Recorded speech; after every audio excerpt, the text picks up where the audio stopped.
जय हिंद साथियों, Marcos team में आपका स्वागत है। आज बायोलॉजी का चैप्टर 1 सेल का पार्ट 2 वीडियो हम लोग पढ़ने जा रहे हैं। ठीक, इसी में कुछ रिवीजन भी कर लेंगे पीछे का वीडियो का। आज हम लोग कोशिका की संरचना यानी स्ट्रक्चर ऑफ सेल का अध्ययन करेंगे। ठीक, आप पीछे का रिवीजन भी थोड़ा बहुत कर लेते हैं। जैसे कोशिका का अध्ययन को हम लोग क्या कहते हैं? सबसे बड़ा कोशिका किस जीव की होती है?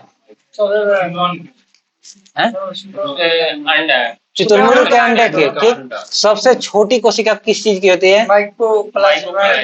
Mycoplasma gallisepticum. ठीक, संसार शरीर की सबसे छोटी कोशिका मस्तिष्क सेरिब्रम में स्थित होती है। अब मानव शरीर के सबसे बड़ी कोशिका ओवम। ठीक, अंडाणु इंग्लिश में कहते हैं। मानव शरीर की सबसे लंबी कोशिका न्यूरॉन, जो मस्तिष्क में होती है। ठीक ना। कोशिका को कितने भागों में हम लोग बांटे हैं? कौन कौन? तो एक कोशिकीय में कौन कौन जीव आते हैं?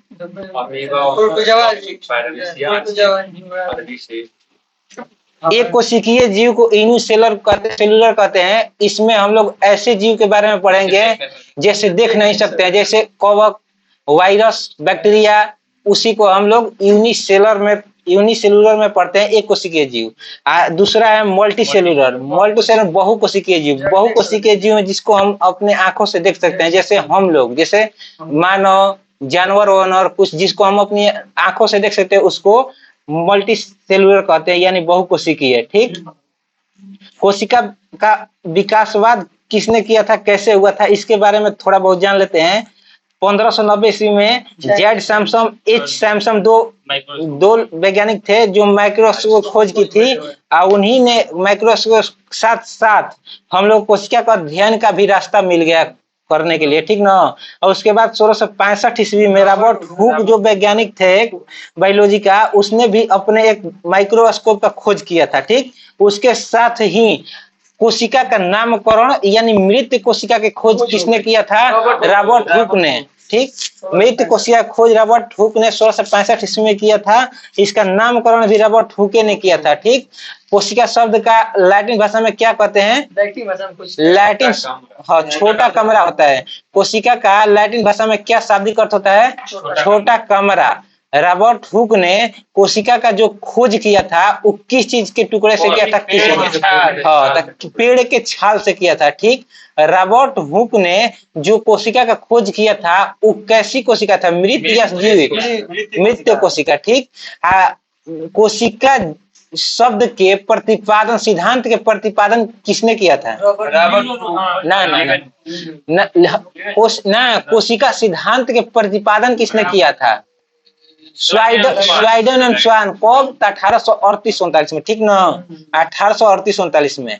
जीवित कोशिका के खोज किसने किया था? लीवेनहॉक। कब? 1683 में। ठीक, कोशिका के मध्य गोल संरचना देखी जाती है जिसे क्या कहा जाता है? केंद्र। उसका खोज किसने किया था? Robert brown. कब? 1831 में। कोशिका जो होता है, कोशिका झिल्ली, कोशिका द्रव के बीच अर्ध तरल जो पदार्थ होता है उसको क्या कहते हैं हम लोग? जीव द्रव। उसका खोज किसने किया था? पुरकिंजे। कब? 1839 ईस्वी में। ठीक ना। कोशिका में पाए जाने वाले जीव द्रव की खोज पुरकिंजे के बाद दूसरा व्यक्ति कौन था जिसने जीव द्रव्य के खोज किया था? वान मोल। ठीक ना, वान मोल 1846 ईस्वी में। ठीक, कोशिका विभाजन के के दिल रहे विचार सबसे पहले कोशिका विभाजन के? रूडोल्फ विर्चाउ। ठीक, 1855 ईस्वी में रूडोल्फ विर्चाउ ने कोशिका विभाजन का सिद्धांत दिया था। ठीक, मैक्स सुल जो रहे कोशिका के जीव द्रव्य के एक पिंड बताया था, उसका जो प्रोटोप्लाज्म के थ्योरी दे रहे हैं, ठीक, कब 1861 में। नल और उसका इलेक्ट्रॉन माइक्रोस्कोप की खोज के लिए इसके साथ कोशिका क्षेत्र में काफी तीव्र गति से अध्ययन आसान हो गई, ठीक हमनी के। अब अगला चैप्टर हमनी के पढ़े के बाद कोशिका की संरचना यानी स्ट्रक्चर ऑफ सेल, कैसे किस किस तत्व से मिल के कोशिका हमनी के बनल बा, एकरा बारे में हमनी के समझम जा। कोशिका को मुख्य रूप से दो हिस्सों में बांटा गया है। कोशिका को मुख्य रूप से दो हिस्सों में बांटा गया है। पहला हिस्सा कौन है? तो कोशिका झिल्ली और दूसरा कोशिका भित्ति, ठीक। पहले का कोशिका झिल्ली और दूसरा का कोशिका भित्ति, ठीक। तो कोशिका झिल्ली जौन होला उ केकरा में पावल जाला? हमनियों में पेड़ पौधा में पावल जाला। उसका जो भित्ति बैठे है खाली पेड़ पौधा। कोशिका झिल्ली जौन बा हमनी में पावल जाला, ठीक, सजीव में। आ कोशिका भित्ति जौन बा उ पेड़ पौधा पादप में पावल जाला, बुझाइल न। ई जौन कोशिका झिल्ली कोशिका एथी भित्ति के बीच जौन अर्ध तरल पदार्थ होला ओकरा का कहल जाला? जीव द्रव्य, ठीक। जीव द्रव्य को दो हिस्सों में विभक्त किया गया है, ठीक। जीव द्रव्य को भी दो हिस्सों में विभक्त किया गया है। पहला कोशिका द्रव्य और दूसरा केंद्रक द्रव्य।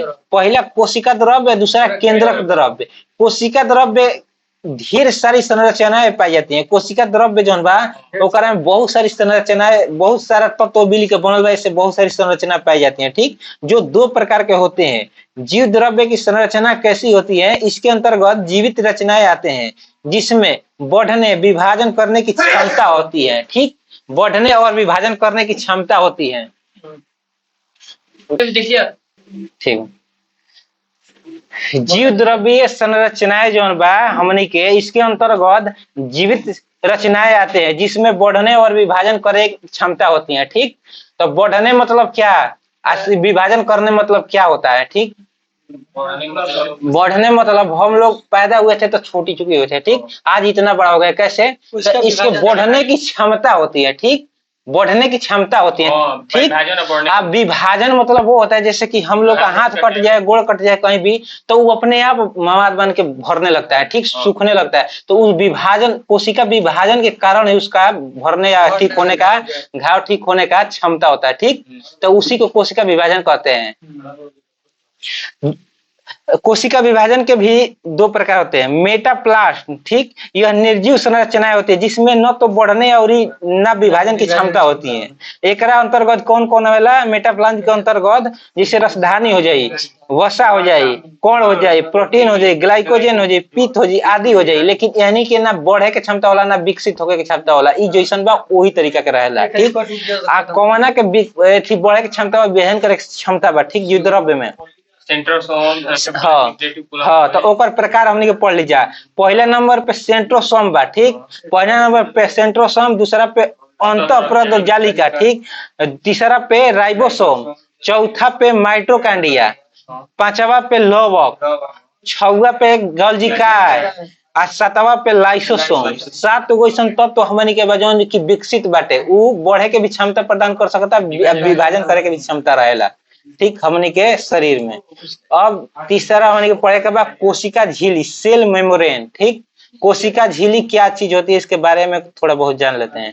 प्रत्येक कोशिका के चारों ओर बहुत ही पतली, जीवित, मुलायम एक लचीली झिल्ली होती है, ठीक।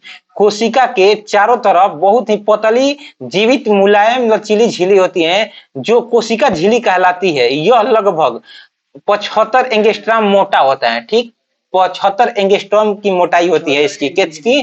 तो कोशिका झिल्ली की, ठीक। कोशिका झिल्ली कोशिका को दूसरी कोशिका तथा बाहरी वातावरण से अलग करती है, ठीक। कोशिका झिल्ली जौन बा दूसरी कोशिका से एकरा के बाहर या वातावरण से जौन कुछ भी तत्व माने गंदा बा ढुके ना देला, ठीक, अंदर प्रवेश ना कर देला, रोक देला, ठीक। शुद्ध रखेला, जौन अंदर वगैरह शुद्ध रखेला, फालतू चीज के अंदर ना जाए देला। यह काम बा कोशिका झिल्ली के।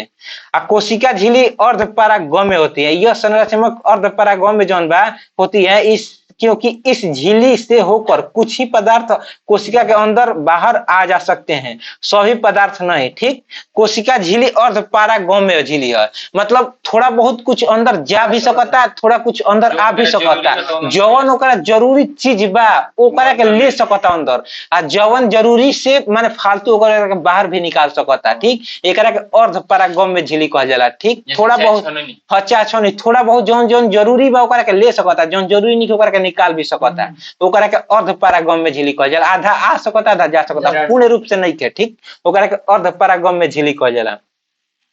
जिसे होकर कुछ इससे होकर कुछ ही पदार्थ अंदर जा सकते हैं या बाहर आ सकते हैं। ठीक, सभी नहीं। कोशिका झिल्ली लिपिड और प्रोटीन की बनी होती है। कोशिका झिल्ली जौन बा लिपिड और प्रोटीन के बनल होखेला। इस झिल्ली में 2 परत प्रोटीन की तथा इसके बीच 1 परत वसा की भी होती है। ठीक, कोशिका झिल्ली में 2 परत प्रोटीन के होखेला, 1 परत जौन बा उ वसा के होखेला। कोशिका झिल्ली के संबंध में तरल मोजाइक मॉडल सिंगर तथा निकलसन ने दिया था। ठीक, कोशिका झिल्ली के संबंध में तरल मोजाइक जौन बा मॉडल सिंगर तथा निकलसन ने दिया था। ठीक, वसा एगो प्रोटीन होला, एगो वसा होला। ठीक, प्रोटीन जौन हमनी के जीव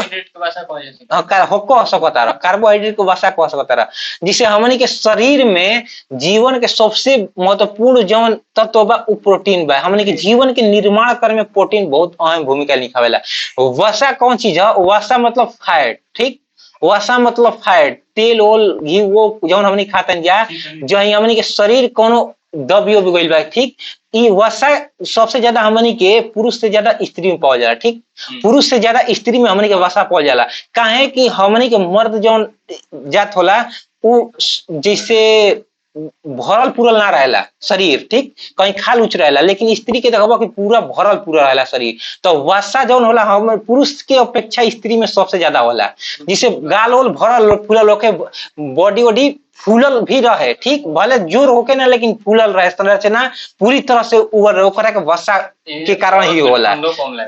ठंडा भी कम लगे, ठंडा कम लगी चाहे कुछ भी होके। हमनी के शरीर के बनावट में हम जौन फूलल होला बा शरीर के जाने दबे उबे ना देला उ वसा के कारण होला। ठीक, अगर शरीर के हमनी के जीवित रहे में चाहे शरीर के विकसित होके में प्रोटीन के सबसे अहम भूमिका रहेला।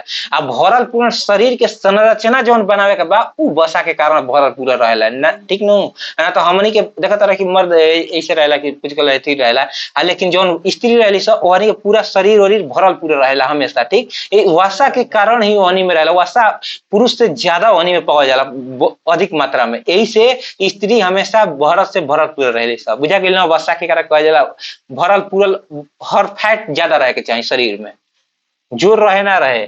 लेकिन प्रोटीन के रही तो जोर रही, लेकिन वसा रही तो जोर के कोनो उतार शक्ति प्रदान ना करेला, लेकिन भरल पूरल शरीर तार दिखाई वसा, ओकरा के वसा कहल। ठीक, कोशिका झिल्ली के अंदर तो हो गई तरल मोसाइक मॉडल सिंगर तथा निकलसन ने दिया था। कोशिका झिल्ली के प्रमुख कार्य, कोशिका झिल्ली के प्रमुख कार्य का बा। ठीक, ओकरा बारे में हमनी के जानी जा। यह कोशिका को निश्चित आकार देता है। कोशिका झिल्ली जौन बा कोशिका के निश्चित आकार एगो बनावट देला कि इतने बड़ा रही। ठीक, एकरा से बड़ा ना होई। ठीक, तथा कोशिका के भीतरी संरचना को बाहरी आघात से बचाता है। कोशिका पे कोनो माने सुरक्षा प्रदान करेला, कोनो चोट उट लागी तो कोशिका के बचा के रखेला। केवल कोशिका झिल्ली कवच, जैसे कोशिका झिल्ली को हमनी के कोशिका के कवच भी कह सकत जा, कहे सुरक्षा प्रदान कर सकता ओकरा के, ऐसे कोशिका झिल्ली के कवच भी कह सकत जा एथी के कोशिका के। यह कोशिका के अंदर जाने या बाहर आने वाले पदार्थ को नियंत्रित रखता है। ठीक, कोशिका झिल्ली जौन बा कोशिका के अंदर कौन पदार्थ के ले जाए के बा, कौन जरूरी बा कौन जरूरी नहीं के, ओकरा के ई डिसाइड करेला। ठीक, निर्धारण करेला कौन जरूरी बा ओकरा के ले ली, कौन जरूरी नहीं ओकरा के बाहर भी निकाल सकता है। कोशिका के झिल्ली के सबसे महत्वपूर्ण कार्य बा। ठीक, एक कोशिकीय जीवों में कोशिका झिल्ली द्वारा ही सिलिया, फ्लेजिया और कुटपात का निर्माण होता है। ठीक, एक कोशिकीय जीवों में कोशिका झिल्ली द्वारा ही सिलिया, फ्लेजिया तथा कुटपात का निर्माण होता है। ठीक, कोशिका द्वारा होने वाले परासरण तथा विसरण की क्रिया कोशिका झिल्ली द्वारा ही संपन्न होती है। हाँ, कोशिका द्वारा होने वाले परासरण या विसरण, ठीक, कोशिका झिल्ली के द्वारा ही संपन्न होती है।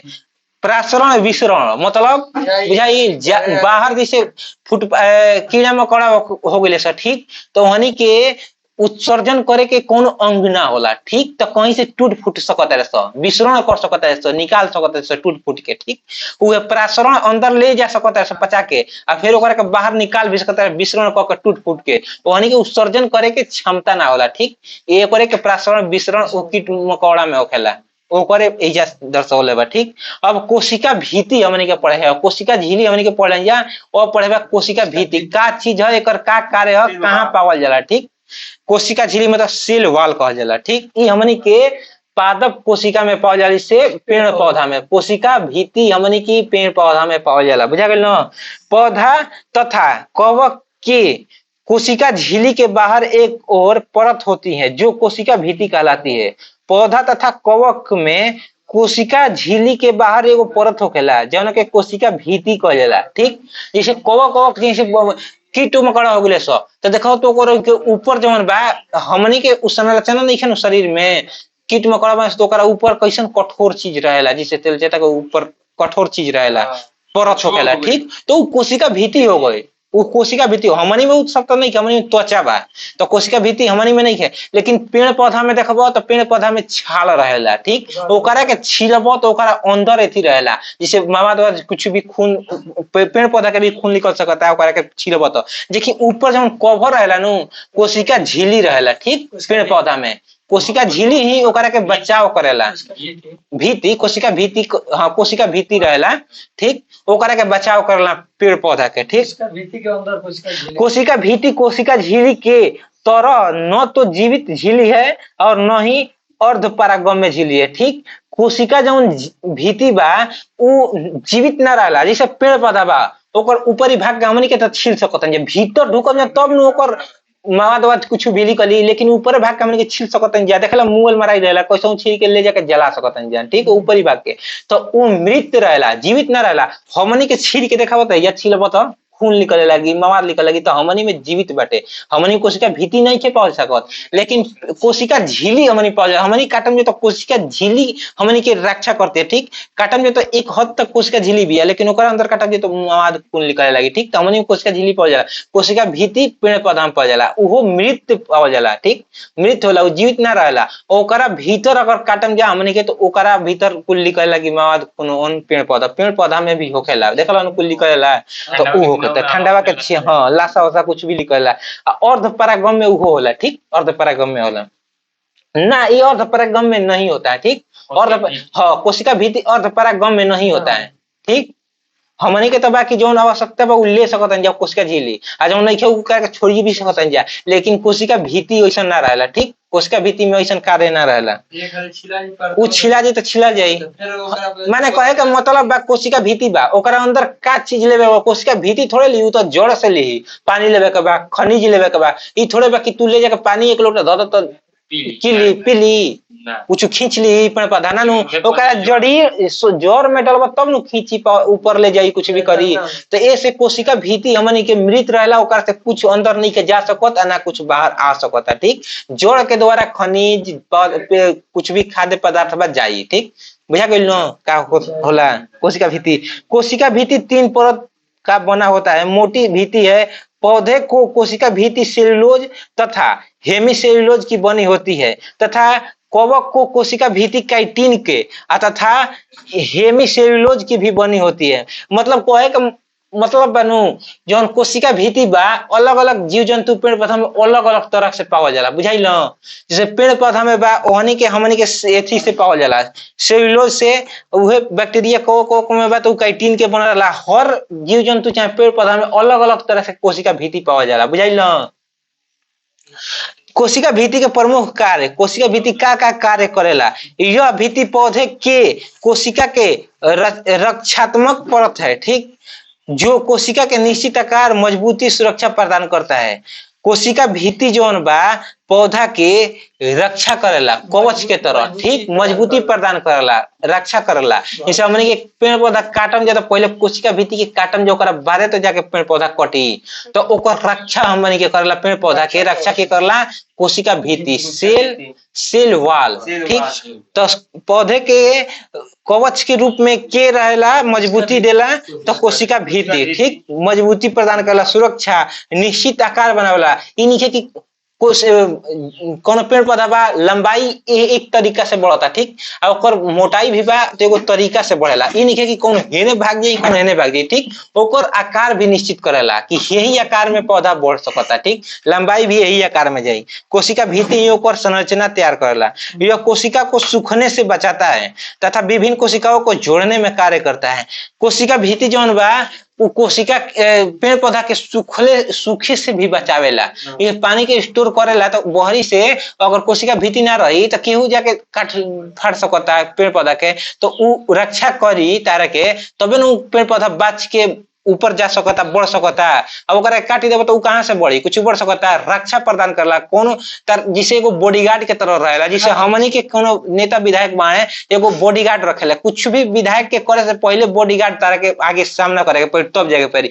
वही तरी बॉडीगार्ड के तरह रहेला के कोशिका भित्ति पेड़ पौधा में, बुझा गेल, रक्षा करेला ओकर। कोशिका भित्ति एक निर्जीव संरचना है जो परागम में होता है। कोशिका भित्ति जो बा एगो निर्जीव संरचना जो परागम में होता है, और कोशिका झिल्ली जो भी सुरक्षा देता है, ठीक, कोशिका झिल्ली को भी सुरक्षा देता है। सही बात बा। कोशिका भित्ति जौन बा उ निर्जीव होखेला, उ तो जीवित ना रहेला, उ तो देखेला कि ओकर सही देबो त पेड़ पौधा कौन असर ना पड़ेला, फिर से निकल जाला कोशिका भित्ति, ठीक। और जौन कोशिका झिल्ली जौन बा भीतर, कोशिका भित्ति के भीतर एगो कोशिका झिल्ली होला। देखेला कि हई पेड़ पौधा के जैसे बहरी बा जुड़ाइल रहेला, ओकरा के छोड़ाई जा, ओकरा भीतर एगो छाल निकलेला, उ कोशिका झिल्ली है, ठीक। तो कोशिका झिल्ली के बहरी से रक्षा के प्रदान करला कोशिका भित्ति, ठीक। कोशिका भित्ति के मुख्य कार्य का बा पेड़ पौधा के सुरक्षा प्रदान करे के, आकार ओकर देवे के कि यही आकार में पेड़ पौधा लंबाई बढ़ी, इतनी मोटाई हो, ठीक। अब हमनी के पढ़े बा कोशिका द्रव्य, साइटोप्लाज्म, ठीक, एक कारण पावल जाला, एकरा बारे में हमनी के जानी जा, ठीक।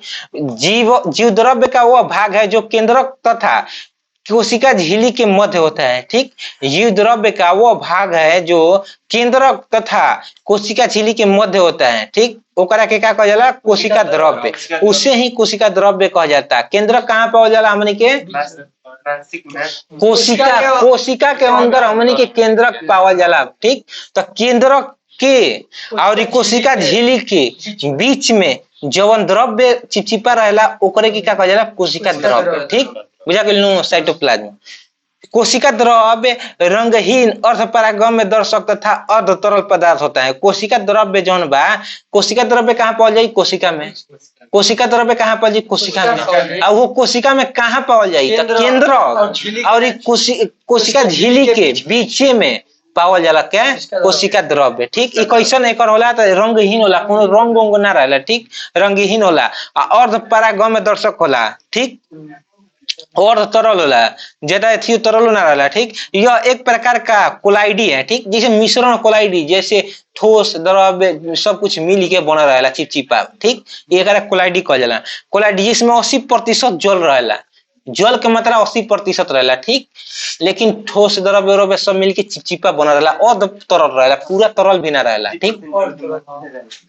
जल के अलावा जीव द्रव्य में लगभग 30% तत्व पाई जाला, ठीक। जल के अलावा जीव द्रव्य में, कोशिका द्रव्य में 30% जल तत्व अलग अलग पावल जाला। जल के अलावा जल तो 80% पावल जाला, ओकरा बावजूद 30% अलग अलग तत्व मिल के बन रहा जीव द्रव्य, ठीक न, कोशिका द्रव्य या ओकरे के जीव द्रव्य कह सकता है, ठीक। कोशिका जीव के निर्माण करे में कोशिका अहम भूमिका निभावेला। कोशिका से ही हमने के शरीर के निर्माण विकास भइल बा, ठीक। तो ऐसे हमने के जीव द्रव्य, कोशिका द्रव्य के जीव द्रव्य ही कह सकते हैं, काहे कि जीवन वही पे आधारित बा, बुझा गइल। 30% अलग अलग तत्व पावल जाए, कौन कौन, जैसे ऑक्सीजन, कार्बन, हाइड्रोजन, नाइट्रोजन मुख्य है, और भी पावल जाला, ठीक, और भी बहुत सारा तत्व होला, लेकिन ये मुख्य तत्व है कौन कौन, ऑक्सीजन, कार्बन, हाइड्रोजन, नाइट्रोजन, ठीक। कोशिका द्रव्य में कोई जीवित तथा कार्य करने वाली संरचना मौजूद रहती है। कोशिका द्रव्य में कई जीवित तथा कार्य करने वाली संरचना मौजूद होती हैं, ठीक, जिसे कोशिका अंग या सेल ऑर्गेनल कहते हैं, ठीक। कोशिका द्रव्य में बहुत सारा जीवित ऐसा कार्य करे के क्षमता रहेला, मौजूदगी रहेला, ठीक, तबे हमनी के शरीर में घाव भरे के चाहे विकसित होके के शरीर रहती फैल बनी, ठीक। वो करे के हमनी क्या करें जा कोनो कोनो अंग बा हमनी के शरीर में जौन की कार्य करेला वो करे के सेल ऑर्गेनल कहल, ठीक। अंतःप्रद्रव्य जालिका एंडोप्लाज्मिक रेटिकुलम, ठीक, एकरा बारे में अब समझी जा हमनी के अंतःप्रद्रव्य जालिका का है, एंडोप्लाज्मिक रेटिकुलम इंग्लिश में कहा जाए, ठीक। यह महीन नालिकाओं का एक जाल जैसी संरचना रूप में कोशिका द्रव्य में पाई जाती है, ठीक। एंडोप्लाज्मिक रेटिकुलम जौन के का कहन हिंदी में अंतःप्रद्रव्य जालिका, ठीक। यह महीन नालिकाओं का एक जाल होता है, महीन माने पतली पतली, ठीक, एगो जाली जिसे हमने के जाली जिसे पतरकी हमने के थी ना बने जा जिसे खानी जा क्या कहला यार सेवई पतरकी सेवैया देखेला वो मिलर रहेला भुजे भुजे वाला वाला वो जाली टाइप के रहेला, ठीक है, वही तो डाल दो गरम दूध का के डाल दो तो फिर वही तरीके पातर मेमोरेबल टाइप के, ठीक, वही तो जालिका है, ये अंतःप्रद्रव्य जालिका, ठीक, शरीर के अंदर हमनी के जाली जैसे संरचना बन रहा, ठीक। कोशिका द्रव्य में ही पावल जाला कौन, एंडोप्लाज्मिक रेटिकुलम, कोशिका द्रव्य में हमनी का पावल जाला अंतःप्रद्रव्य जालिका कह चाहे एंडोप्लाज्मिक रेटिकुलम कह, ठीक। यह संरचना कहीं कहीं पर कोशिका झिल्ली में भी मिलती है, ठीक। यह जो अंतःप्रद्रव्य जालिका बा कोशिका झिल्ली में भी पावल जाला, आ कोशिका द्रव्य में तो पावल जाला लेकिन कहीं कहीं कोशिका झिल्ली में भी पावल जाला, ठीक। तो कहीं कहीं भी केंद्रक झिल्ली में भी होती है, ठीक। ये हर जगह भी उपलब्ध हो सका है, ठीक। हमने के शरीर के निर्माण करे में बहुत अहम भूमिका निभावेला के अंतःप्रद्रव्य जालिका, ठीक। कोशिका द्रव्य में भी पावल जाला, कोशिका झिल्ली में भी पावल जाला, आ कोशिका झिल्ली कोशिका द्रव्य के अलावा केंद्रक झिल्ली या कहीं कहीं केंद्रक में भी पावल जाला, ठीक। माने हमने के शरीर के निर्माण करे में अहम भूमिका निभावेला के अंतःप्रद्रव्य जालिका हर जगह पावल जाला हमने के शरीर, ठीक। हाँ, यह संरचना लिपोप्रोटीन लिपोप्रोटीन के कारण कहा जाला जिसे लिपिड और प्रोटीन मिल के लिपोप्रोटीन बनावेला, ठीक। लिपोप्रोटीन लिपिड और प्रोटीन दोनों मिल के बनाई ओकरा के लिपोप्रोटीन कहा जाला, ठीक। कोशिका द्रव्य एंडोप्लाज्मिक रेटिकुलम के दो प्रकार होते हैं, ठीक। अंतःप्रद्रव्य जालिका दो प्रकार के होला, कौन कौन होला, एगो चिकनी अंतःप्रद्रव्य जालिका होला स्मूथ यार और एगो रफ खुरखुरी अंतःप्रद्रव्य जालिका, ठीक, रफ ईआर, ठीक। तो रफ ईआर किसे कहते हैं ओकरा बारे में कुछ हमने के जान लीजिए, ठीक। रफ ईआर के झिल्ली पर राइबोसोम के सूक्ष्म कण पाए जाते हैं, ठीक। रफ जो झिल्ली बिया ईआर के हमने के ओकरा पे राइबोसोम के सूक्ष्म कण पावल जाला छोटे छोटे, ठीक। जबकि राइबोसोम प्रोटीन के जो बहुत मात्रा में होकला ओकरा के राइबोसोम प्रोटीन के फैक्ट्री केकरा कहा जाला, राइबोसोम के सबसे ज्यादा अगर प्रोटीन पावल जाला तो राइबोसोम ओकरा के कहा जाला, ठीक। ओकरा बारे में जानबा आ गया, ठीक। राइबोसोम रफ जोन ईआर बा रफ अंतःप्रद्रव्य जालिका ओकरा में राइबोसोम के सूक्ष्म कण पावल जाला हमनी के, जबकि स्मूथ ईआर जोन बा चिकनी जोन ईआर बा हमनी के ओकरा में राइबोसोम के उपस्थिति ना पावल जाला, ओकरा में ना रहेला, ठीक। राइबोसोम का प्रोटीन के फैक्ट्री के कहा जाला राइबोसोम, मतलब बहुत मात्रा में प्रोटीन रहेला राइबोसोम में, ठीक। तो अगर रफ ईआर बा ओकरा में हमनी के प्रोटीन थोड़ा बहुत राइबोसोम के मात्रा पावल जाला, ठीक, चिकनी में ना पावल जाला, ठीक। अपनी विशेष संरचना के कारण अंतःप्रद्रव्य जालिका कोशिका का कंकाल तंत्र भी कहा जाता है, ठीक। अपना विशेष संरचना बा, ठीक। अंतःप्रद्रव्य जालिका बा एक और संरचना बा एगो अलग तरीका से बा, अलग तरीका से शरीर में बा जेकरा कारण एकरा के हमनी के मानव कंकाल तंत्र कहा जाला। यही से हमनी के शरीर में हर जगह एकरा के पावल जाला। शरीर के हमनी के विकास करे में या खड़ा करे में शरीर में एक अहम भूमिका बा, ठीक। यही से हमनी के एकरा का कहन जा कंकाल तंत्र, कंकाल तंत्र हमनी कहन जा शरीर के, ठीक। इस संरचना की खोज सर्वप्रथम सबसे पहले पोर्टर क्लाउडे तथा फुलम ने किया था, ठीक। जौन इस संरचना बा हमनी के कि अंतःप्रद्रव्य जालिका कहाँ कहाँ पावल जाला हमनी के शरीर में ओकर खोज के कइले रहे पोर्टर और पोर्टर क्लाउडे तथा कुलम ने किया था, जबकि इसका प्रथम बार नामकरण पोर्टर तथा कुलमैन ने द्वारा दिया गया था। ठीक, एक और नामकरण के कर रहे हैं पोर्टर तथा कुलमैन। ठीक, एक और खोज के कर रहे हैं पोर्टर और क्लाउडे तथा कुलम। ठीक, अंतःप्रदव जालिका को वर्तमान समय में एरगैस्ट्रोप्लाज्म भी कहा जाता है। अंतःप्रदव जालिका को वर्तमान समय में एरगैस्ट्रोप्लाज्म भी कहा जाला। अंतःप्रदव जालिका के प्रमुख कार्य का हो? अंतःप्रदव जालिका के प्रमुख कार्य का हमन के शरीर में ई जान लो, यह अंत कोशिका परिवहन का कार्य करता है। मतलब हमन के शरीर में कोशिका अंदर कैसे परिवहन करी ओकर कार्य करेला के अंतःप्रदव जालिका। अंतःप्रदव जालिका के नली में तरल द्रव्य भरा रहता है। ठीक, अंतःप्रदव जालिका जौन बा एगो तो पतली एकदम में हीन आकार के होखेला। एकरा जौन एथी नली में जौन बा ई तरल तत्व या द्रव्य भर रहेला। ठीक, जिससे यह कोशिका द्रव्य के विभिन्न हिस्सों में वितरित होता है। माने वितरित मतलब फैलेला। ठीक, फैलेला। कोशिका द्रव्य के अंदर प्रोटीन के परिवहन मुख्यतः अंतःप्रदव जालिका द्वारा ही किया जाता है।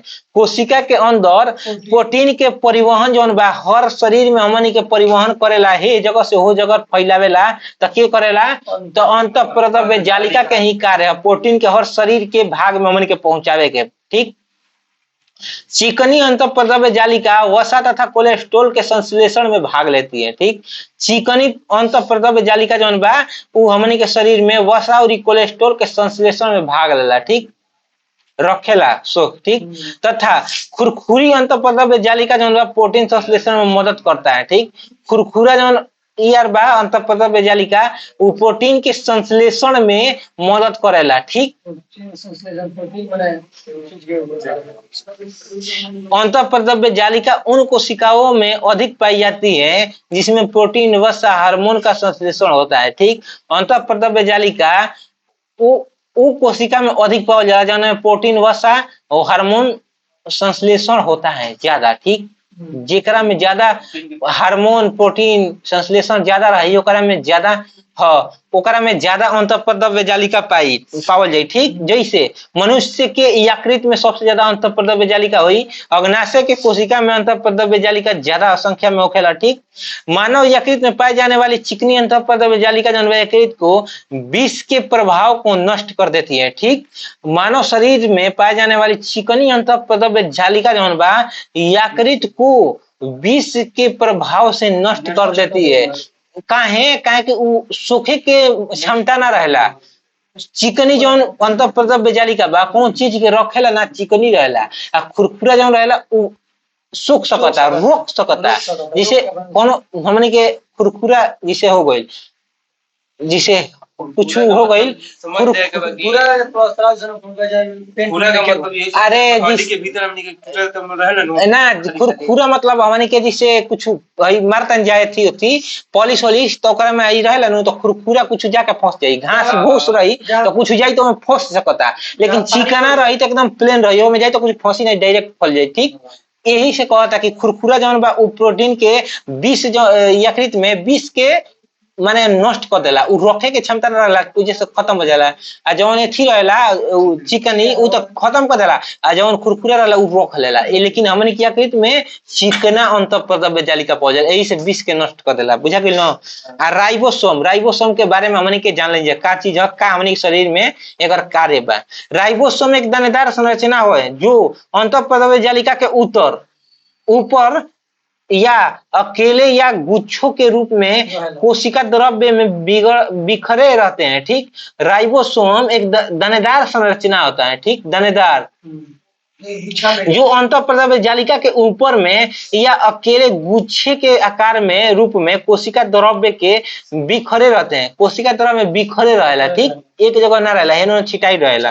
हाँ, यह झिल्ली विहीन तथा उससे छोटा कोशिका अंगक होता है। ये जो झिल्ली बा वो विहीन मतलब जुड़ा ना रहेला, हेने कबो हेने होने छिटाई रहेला सब। और सबसे छोटा कोशिका अंगक है, सबसे छोट अंगक है शरीर के। ठीक, के राइबोसोम कोशिका द्रव्य में जो राइबोसोम गुच्छे के रूप में पाए जाते हैं उसे पॉलीराइबोसोम या पोलिसोम कहते हैं। ठीक, कोशिका तरफ में जो राइबोसोम हमन के गुच्छा के रूप में पावल जाला ओकरा का कहल जाला पॉलीराइबोसोम या पोलिसोम। ठीक, राइबोसोम पॉलीराइबोसोम में सभी राइबोसोम मैसेंजर आरएनए के रूप में पाए जाते हैं। ठीक,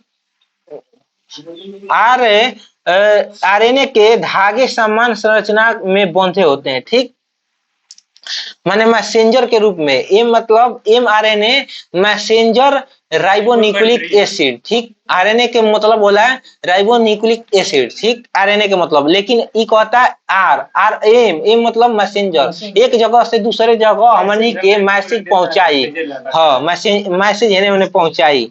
राइबोसोम दो प्रकार के होते हैं, जो 70S तथा 80S राइबोसोम होते हैं। ठीक, 70S राइबोसोम 2 सब यूनिट होते हैं तथा 30S या 50S। ठीक, और 80S जोन बा वो भी 2 सब यूनिट होते हैं, वो 40S और 60S के होते हैं। ठीक, राइबोसोम की खोज जोन बा सबसे पहले रॉबिन्सन तथा ब्राउन ने पादप कोशिका में किया था। राइबोसोम की खोज सबसे पहले रॉबिन्सन ब्राउन के लिए रहे, वो कौना पादप कोशिका में के रहे। जंतु कोशिका में राइबोसोम की खोज जोन बा जीव ई प्लाडे के लिए रहे। ठीक, जी प्लाडे जोन के लिए रहे वो हमनी के जंतु कोशिका में राइबोसोम के खोज के लिए रहे। आ जवन पादप कोशिका में राइबोसोम के खोज के लिए रहे राइबोसोम ब्राउन। ठीक, राइबोसोम का नामकरण के लिए रहे सबसे पहले नामकरण रॉबर्ट्स ने किया था। राइबोसोम के नामकरण रॉबर्ट्स ने किया था, रॉबर्ट ने। ठीक, राइबोसोम के कार्य का बा शरीर में यह प्रोटीन संश्लेषण का काम करता है। राइबोसोम हमने के शरीर में क्या करला, प्रोटीन के संश्लेषण मतलब अपना तरफ खींच के रखेला।